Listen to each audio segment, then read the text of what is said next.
Bien-aimés frères et sœurs en Christ, nous voici dans les dernières heures de l'année 2025, selon le calendrier que nous sommes forgés, nous les humains. Nous sommes à la fin de l'année et nous rentrons dans les premières heures de l'année 2026. Donc, nous sommes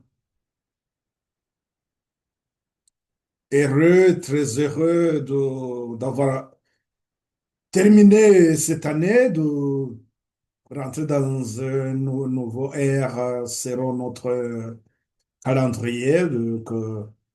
Je pense que ce moment de joie pour tout le monde, tous les gens qui prennent le temps d'évaluer l'année passée et puis prendre des nouvelles résolutions pour l'année suivante. Je voudrais profiter de ce moment aussi pour vous adresser mes vœux pour l'année 2026. Comme d'habitude, ma grande préoccupation n'est pas la réussite dans la vie de ce monde. Ce qui nous importe beaucoup plus, c'est notre chemin vers le Cana céleste. Nous sommes dans un monde où chacun, selon ses préoccupations, chacun essaie de voir son progrès dans ce qu'il fait dans tous les temps. Et donc, nous, en tant qu'enfants de Dieu, nous devons voir notre, notre chemin, la lumière qui nous éclaire, voir si réellement nous sommes sur le bon chemin. C'est pour cela que une série d'études que je vous ai données il y a je crois que c'est il y a quelques années, une année, 2 ans, je ne me rappelle pas exactement. J'avais intitulé la série Le chemin que tu as suivi. C'était une façon d'interpeller chacun individuellement, de s'examiner et voir si nous suivons réellement la lumière qui éclaire le chemin que Dieu nous a tracé. Nous suivons un chemin. Ce chemin, il est éclairé. Et il y a ce chemin a des poteaux indicateurs, c'est-à-dire les prophéties de Daniel et à l'Apocalypse. Ces poteaux indicateurs nous montrent le chemin et nous aident aussi à nous examiner et voir le temps passé et pouvoir aussi euh, nous diriger aussi dans l'avenir. C'est pour cela que lorsque nous terminons une année, bon, pour moi, je considère ça comme une étiquette que nous mettons sur nos archives. Et c'est-à-dire que dans ces archives, nous devons, nous devons prendre le temps de comprendre aussi ce que nous archivons. C'est-à-dire 2025, cette année qui s'écoule, quel a été mon progrès spirituel. Nous devons nous examiner et voir si réellement nous suivons le bon chemin. Euh, Jérémie au chapitre 6, verset 16, il nous invite à regarder les anciens sentiers, les chemins que nos prédécesseurs, nos pionniers, le chemin, le chemin qui a été suivi par nos pionniers. Et est-ce que c'est là aussi nous sommes? Est-ce que c'est la lumière qui a éclairé nos ancêtres? La lumière qui a éclairé l'Église? Est-ce que c'est la même? Nous sommes aussi dans la continuité. Donc, nous devons comprendre notre histoire à travers les grandes lignes de réforme. Je vous ai fait une série d'études aussi sur euh, la, les ouvriers dans la vigne du Seigneur Matthieu 20, le chapitre de Matthieu 20, là où nous parle des ouvriers dans la vigne du Seigneur, les ouvriers qui ont envoyé à différents temps, c'est-à-dire que lorsqu'ils sont envoyés dans la vigne, c'est ils ont une mission à accomplir. Donc, c'est là où cette parabole, c'est une prophétie qui nous montre que à la sixième heure, Dieu a envoyé ses ouvriers. À la troisième heure, Dieu a envoyé ses ouvriers. Et à la sixième heure, il a encore envoyé les ouvriers. À la neuvième heure, il envoie encore les ouvriers. Et à la fin, il envoie les ouvriers à la onzième heure. C'est-à-dire que nous devons comprendre cette succession et aussi comprendre quelle était la mission de ces ouvriers. Nous avons aussi les prophéties de Daniel, les prophéties que nous avons dans l'Apocalypse 13, par exemple. Nous avons le message des trois anges. Nous devons comprendre la portée de ces messages. Nous devons comprendre le temps qui est alloué à ces messages pour que nous puissions comprendre là où nous en sommes aujourd'hui.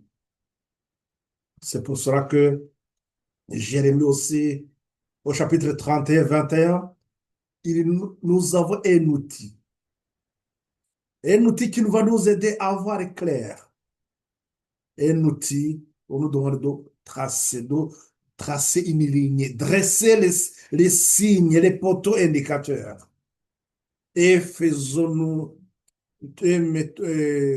mettons-nous en garde et pour ne pas passer outre ces poteaux qui sont sur le chemin que nous devons suivre.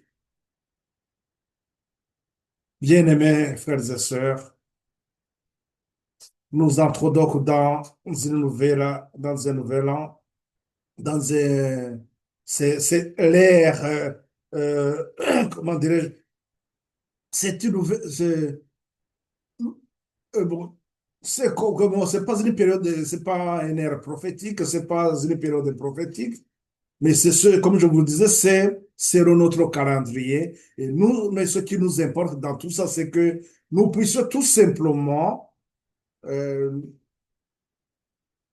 faire l'examen de soi et voir où est-ce que nous en sommes dans le progrès. Et puis, voir est-ce que nous suivons vraiment la lumière qui éclaire le chemin. Suis-je dans la lumière de la vérité présente? Une question qui devrait résonner avec acuité dans tous les temps, dans notre esprit. Suis-je dans la lumière de la vérité présente? Si je ne suis pas aujourd'hui dans la lumière de la vérité présente, c'est-à-dire que l'année dans laquelle je vais entrer, je risque aussi de continuer la déviation qui a été faite depuis un certain temps que peut-être j'ignorais. Mais comme Jérémie 6,16 nous dit, regardez d'abord les anciens sentiers, allons voir si réellement nous sommes dans le vrai chemin, ce chemin qui est éclairé par la lumière que Dieu a donnée à son Église pour éclairer le chemin depuis le jardin d'Éden jusqu'à aujourd'hui. Nous suivons toujours une lumière, lumière après lumière. Rappelons-nous que nous dit qu'à chaque période de l'histoire de l'Église, Dieu apporte une lumière nécessaire pour ses enfants qui, selon la période dans laquelle ils se trouvent. selon l'époque dans laquelle ils se trouvent. Je vous exhorte, alors, frères et sœurs, de nous édifier mutuellement, de chercher toujours à aider son prochain dans cette voie de l'édification et de nous appuyer sur le fondement, ce fondement solide que Dieu a mis en place. C'est sur ce fondement, le fondement que Christ a élaboré, et le message de trois anges sera pour nous aider à comprendre, à nous préparer pour la crise finale, faire face à la bête et son image, comme le message de l'Apocalypse 14, le dernier message de l'Apocalypse 14, 9 à 12, qui nous met en garde contre la bête et son image. Restons fermes, affermissons-nous intellectuellement et spirituellement, sortons de la confusion. Et j'insiste aussi sur cet outil que nous avons dans Jérémie 31, 21, et cette ligne que chacun doit tracer, et ce qui va nous aider à voir clair l'accomplissement des prophéties. Donc, commençons par Genèse 3, 15. Nous avons les prophéties de 2300 soirées, de 2520 dans Lévitique 26. Et nous avons la prophétie de 2300 soir et matin, Daniel 8, 14. Et nous avons aussi la prophétie de 70 semaines, que nous avons dans Daniel chapitre 9. Et quoi encore? Donc, le message de trois anges aussi. Donc, si nous mettons tout ça sur une ligne, nous verrons que plus les éléments sont réunis, plus nous voyons beaucoup plus clair et nous pourrons comprendre aussi la 11e heure, la dernière heure qui termine l'histoire de l'Église et l'histoire du monde dans son ensemble. Ce temps où chacun doit être prêt à affronter, à passer la dernière épreuve que nous avons dans l'Apocalypse au chapitre 13, on peut lire 13, 16 et 17, ou dire Apocalypse aussi 17 à partir du verset 12 à 14. Que la grâce du Seigneur vous accompagne, que Christ continue à nous assister, que le bonheur et la grâce nous accompagnent jour après jour. Ma prière pour vous et prière pour moi. Bonne année 2026. Amen.